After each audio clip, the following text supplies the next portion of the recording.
तो अंग्रेजी को आप ऐसे मत समझिए कि आपको अंग्रेजी बोलना है।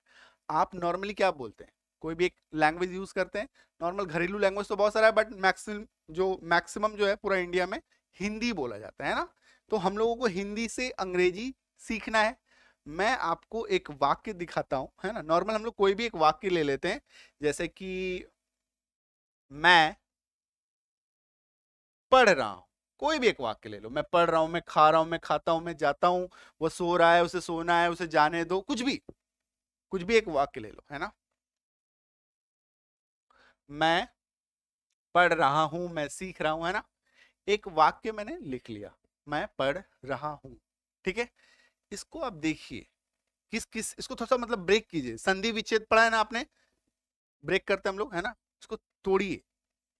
ठीक है, ये देखो, मैं, ठीक है, प्लस पढ़, पढ़ यानी कि पढ़ना, है ना, पढ़ना, पढ़ यानी कि पढ़ना, है ना, प्लस रहा हूं, रहा हूं। ठीक है, मैं पढ़ रहा हूं, मैंने इसको ब्रेक कर दिया, मैं पढ़ रहा हूं। ठीक है, अभी आप इसमें नोटिस करो कि क्या यूज हो रहा है सबसे ज्यादा, है ना। सबसे ज्यादा आपके डे टू डे लाइफ में क्या यूज हो रहा है। हालांकि पहले इस वाक्य में आ जाइए, मैं यानी कि आई, पढ़ना, पढ़ना को रीडिंग बोलो, स्टडिंग बोलो, है ना। मैं रीड लिख देता हूं फिलहाल। ठीक, रहा हूं, इसकी अंग्रेजी तो ऐसे कुछ खास समझ में नहीं आ रही है ना, कि रहा हूं का क्या अंग्रेजी होगा, ऐसा कोई नहीं होगा। बट हालांकि आईएनजी होता है, बट इसको अभी मतलब आईएनजी होता है, मतलब रहा हूं के सेंस में यूज होता है। ठीक है, रहा, रही, रहे के सेंस में यूज होता है। तो आई, रीड और आईएनजी आपको दिख रहा है। ठीक है, तो अभी आप नोटिस करो कि ये आई, रीड और आईएनजी ये सब है क्या। ये बेसिकली क्या है, ये सब्जेक्ट है। वाक्य में मैं पढ़ रहा हूं, पढ़ने का काम कौन कर रहा है, मैं कर रहा हूं। तो मैं क्या हो गया, सब्जेक्ट हो गया। वाक्य का हीरो होता है सब्जेक्ट।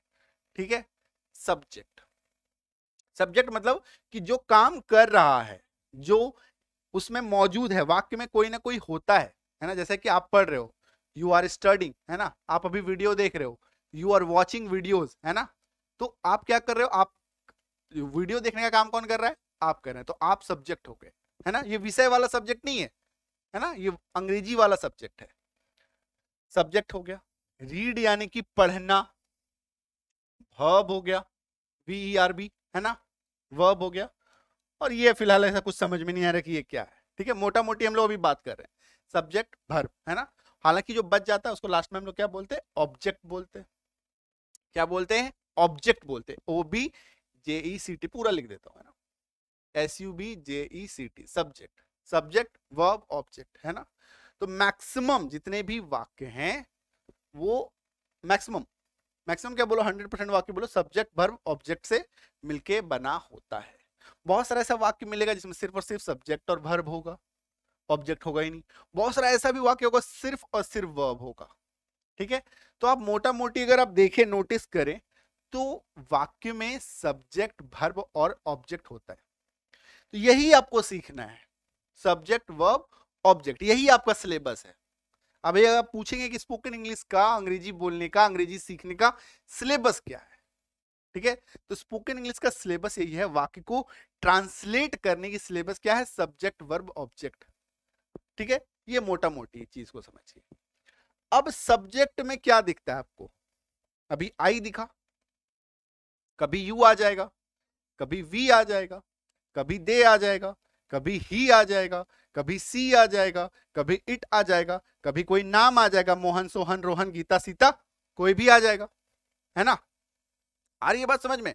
तो सब्जेक्ट जो है वो क्या है, I, you, we, they, he, she, it, name, फिर क्या हो सकता है, दिस, दैट, दीज, दोज, है ना। ये सब आपको सब्जेक्ट के जगह पे इस तरह के बहुत सारे वर्ड्स मिलेंगे देखने को। ठीक है, आ रही है बात समझ में। तो सब्जेक्ट बेसिकली क्या है, वर्ड आपको दिख रहा है इस तरीके का। ये क्या होता है, बेसिकली प्रोनाउन होता है। क्या होता है, इस साइड लिखता हूं, है ना, ये देखो, सब्जेक्ट बेसिकली जो है वो प्रोनाउन होता है। ठीक, क्लैरिटी आ रही है? प्रोनाउन होता है। वर्ब जो है ना, वर्ब जो है वो क्या होता है, दो टाइप का वर्ब होता है, एक मेन वर्ब होता है, एक हेल्पिंग वर्ब होता है। मेन वर्ब मतलब मुख्य क्रिया, वर्ब का मतलब क्या होता है, क्रिया, क्रिया यानी कि काम करना, जो किया वही क्रिया, जो भी आप करते हो ना वही क्रिया है। अभी आप पढ़ रहे हो, अभी आप वीडियो देख रहे हो, मतलब देख रहे हो तो कर क्या रहे हो, देख रहे हो, वही क्रिया है। आ रही बात समझ में? वही क्रिया है। मैं पढ़ा रहा हूं, यही क्रिया है। मैं यहाँ पे खड़ा हूं, यही क्रिया है। जो भी आप कर रहे हो ना वही क्रिया है, वही वर्ब है। क्लियर है? समझ में आ रही है चीज? और जब किसी वाक्य में वर्ब नहीं होता है तो हेल्पिंग वर्ब होता है ना? हेल्पिंग वर्ब होगा, हेल्पिंग वर्ब भी वर्ब, वर्ब भी होगा, हेल्पिंग वर्ब भी होगा। ठीक है, मतलब वर्ब जो है वो दो टाइप का होता है, मेन वर्ब, हेल्पिंग वर्ब। मैं आपको सिलेबस बता रहा हूं कि अंग्रेजी में आपको क्या क्या सीख लेना है जिसके हेल्प से आप अंग्रेजी बोल पाओगे। प्लस ऑब्जेक्ट सीखना है। ऑब्जेक्ट में क्या आएगा, पूरा नाउन आएगा, एडवर्ब आएगा, एडजेक्टिव आएगा। ये मतलब ग्रामर डायरेक्ट नहीं आएगा, इसके वर्ड्स आएंगे, है ना? नॉर्मली क्या होता है, बहुत सारे लोग ऐसे भी हैं, सर अंग्रेजी सीखना है, क्या सीख ले पहले, कौन सा ग्रामर सीख ले, है ना? पहले noun pronoun verb adverb adjective preposition conjunction interjection सब सीख ले। नहीं, मत सीखो, नहीं आएगा। पूरा सीख लोगे फिर भी नहीं आएगा, क्योंकि अंग्रेजी बोलना एक डिफरेंट चीज है। अंग्रेजी बोलना क्या है, नॉर्मली कुछ नहीं है अंग्रेजी बोलना। अंग्रेजी बोलना, मान लो कल के डेट में आपको गुजराती सीखना हो, कल के डेट में आपको मराठी सीखना हो, है ना, कन्नड़ सीखना हो, तमिल सीखना हो, तेलुगु सीखना हो, आप ही को सीखना है ना, तो आप क्या करोगे, हिंदी टू गुजराती कन्वर्जन करोगे, हिंदी टू मराठी के में कन्वर्ट करोगे, यही करोगे ना? तो वाक्य को सिंपल आपको ट्रांसलेट ही तो करना है, हिंदी को अंग्रेजी में फास्ट मेंटली कैलकुलेट करके उसको कन्वर्ट कर देना है, हो गया ट्रांसलेशन, बोलने लगोगे अंग्रेजी। कोई नई चीज नहीं है, कोई बड़ी चीज नहीं है। ठीक है, इसको आप बहुत बड़ा बनाना नहीं है। तो सब्जेक्ट सीखना है आपको, वर्ब सीखना है आपको, ऑब्जेक्ट सीखना है। ऑब्जेक्ट में क्या क्या आ जाता है, नाउन आ जाता है, एडजेक्टिव आ जाता है, एडवर्ब आ जाता है ना, इस तरह के वर्ड आपको देखने को मिलेंगे। ठीक है, वर्ब में main verb.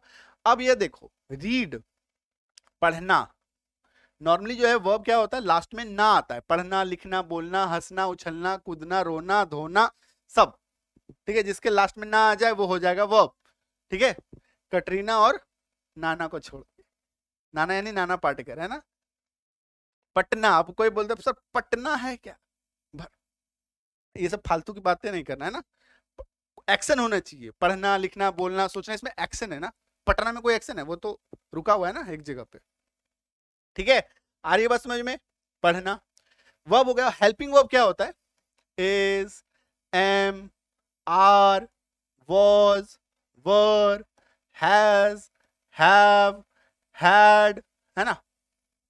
can, modal verbs, can, could, may, might, must, है ना, पूरा सीरीज है। फिर have to, has to, had to, am able to, is able to, are able to, was able to, were able to, is having to, having to का पूरा series है ना। ये सब हेल्पिंग वर्ब है। तो बेसिकली वर्ब में आपको मेन वर्ब सीखना है, जितना मेन वर्ब वाला लिस्ट है, क्योंकि आप मैक्सिमम टाइम घर में क्या करते हैं, कोई ना कोई काम करते रहते हैं, या तो आप पढ़ रहे हो, या तो आप लिख रहे हो, या तो आप झाड़ू लगा रहे हो, पोछा लगा रहे हो, है ना, कोई भी कोई एक्शन करते रहते हो, है ना। तो वर्ब आपको सीखना है, साथ में हेल्पिंग वर्ब सीखना है, क्योंकि वर्ब जो है वो दो टाइप का होता है, दोनों आपको सीखना है। इज, एम, आर, इसका पूरा सीरीज आपको सीखना है। ठीक है, is, am, are, was, were, has, have, had. ठीक है, ऐसे तो 24-25 कहा जाता है, 24 हेल्पिंग वर्ब होता है जो सबसे ज्यादा यूज में होता है। हालांकि मैं इसे अग्री नहीं करता हूं, बट इंटरनेट में आप ढूंढोगे तो आपको मिलेगा 24 हेल्पिंग वर्ब्स। ठीक है, बट हाँ, बहुत ज्यादा में से कम मोस्ट इंपॉर्टेंट तो कम से कम सीख लें, है ना। इसलिए थोड़ा सा मैं अग्री करता हूँ, थोड़ा सा डिसअग्री करता हूँ ये 24 हेल्पिंग वर्ब वाले कॉन्सेप्ट से, बट हाँ ठीक है, चलेगा। क्लियर है? तो अभी आप सब्जेक्ट सीख लिया, वर्ब सीख लिया, ऑब्जेक्ट सीख लिया। ठीक है, ऑब्जेक्ट में थोड़ा थोड़ा ज्यादा, ऑब्जेक्ट में ज्यादा परेशानी नहीं है, मेन परेशानी सब्जेक्ट और वर्ब का है।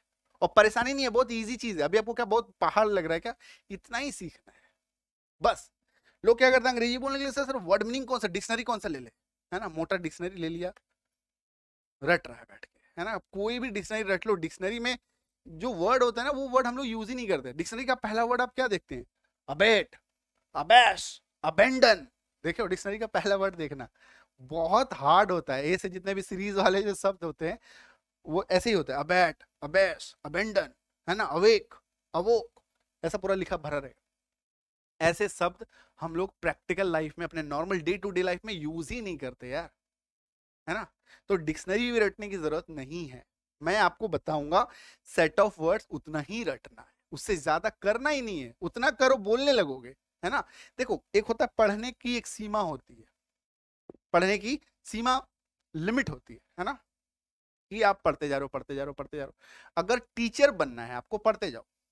लेकिन अगर आपको एक सेट ऑफ नॉलेज लेकर के बस काम करना है, ठीक है, सेट ऑफ नॉलेज लो, फिर सीखने की कोई ये नहीं है ना, आप सीखते रहो ना, डे टू डे आप उसमें जितना एड ऑन करते जाओ, सीखते जाओ, ठीक है।